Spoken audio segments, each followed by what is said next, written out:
निसर्ग टूर्समधून गेलेल्या काश्मीरमधून सुखरूप परतणाऱ्या पर्यटकांचे बाळासाहेब पाटील प्रतिष्ठानतर्फे पनवेलमध्ये पुष्पगुच्छ देऊन स्वागत। पहलगाम येथे घडलेल्या घटनेमध्ये निसर्ग टूर्समधून पनवेल परिसरातील एकूण 39 पर्यटक येथे गेले होते। त्यापैकी आज 31 जण सुखरूपरित्या पनवेल शहरात परतल्याने रात्री उशिरा त्यांचे भाजप प्रदेश कार्यकारिणी सदस्य बाळासाहेब पाटील व इतरांनी पुष्पगुच्छ देऊन त्यांचे स्वागत केले। सदर पर्यटकांना सुखरूप परत आणण्यासाठी आमदार विक्रांत बाळासाहेब पाटील यांनी युद्ध पातळीवर शासनाकडे मोठ्या प्रमाणात प्रयत्न केले होते। मुख्यमंत्री देवेंद्र फडणवीस, नागरी विमान वाहतूक राज्यमंत्री मुरलीधर मोहोळ यांच्याकडे पाठपुरावा करून आज हे सर्व पर्यटक काश्मीर येथून मुंबई आंतरराष्ट्रीय विमानतळ येथे आले होते। त्यानंतर विशेष बसने त्यांना पनवेल येथे आणण्यात आले असता शहरातील प्रवेशद्वार गार्डन हॉटेल येथे त्यांचे स्वागत पुष्पगुच्छ देऊन केले। यावेळी बोलताना निसर्ग टूर्स व पर्यटकांनी मोदी सरकार, महाराष्ट्र शासनाचे भावुक मनाने आभार मानले।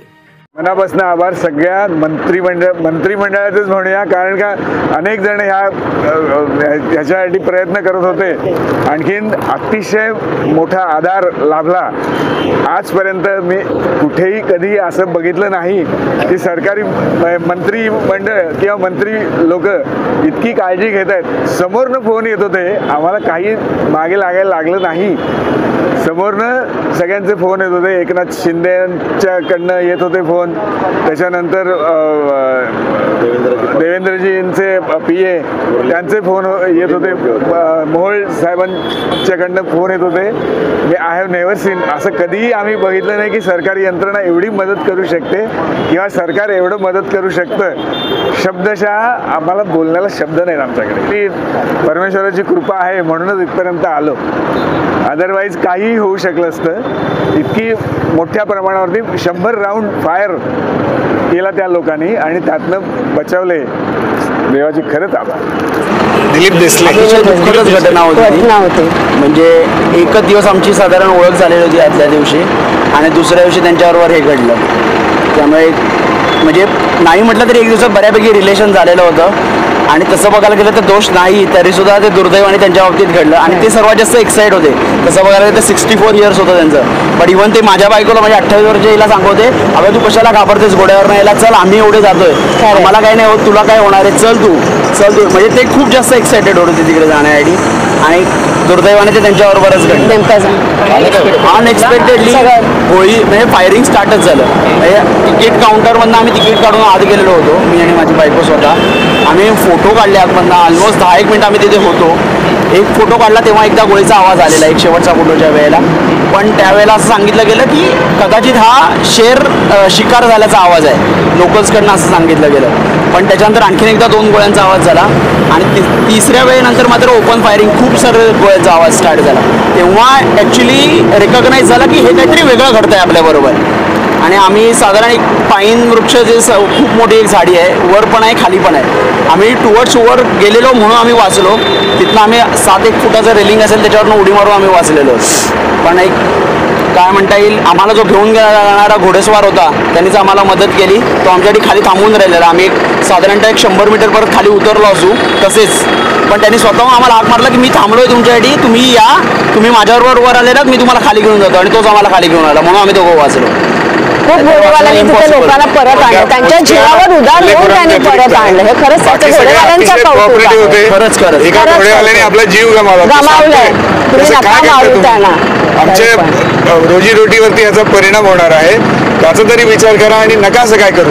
त्याला गोळ्या मारल्या, त्याच्या वडिलांनी सांगितलं की ज्यांनी त्याला विरोध केला त्यांनी त्याच्यावर तिथे 1, 2, 3 असं 3 फायरिंग केलेलं होतं। तेही माझ्याबरोबर आम्ही देसले साहेबांची जेव्हा बॉडी आणायला गेलेलो दोघं, तेव्हा आम्हाला त्यावेळेला तो भेटलेच होता, तेव्हा त्यांनी सांगितलं की 3 गोळ्याचं फायरिंग त्याच्या छातीवर होतं त्या मुलाच्या, आणि तो मुलगा तसा बघायला गेला तर वयाने खूप लहान होता, म्हणजे 17-18 वर्षाच्या आसपासचाच मुलगा होता जो घोडा घेऊन वर गेलेला होता। तो त्यांना सांगत होता की तुम्ही हे काय करताय, आमची रोजीरोटी जाते यामुळे।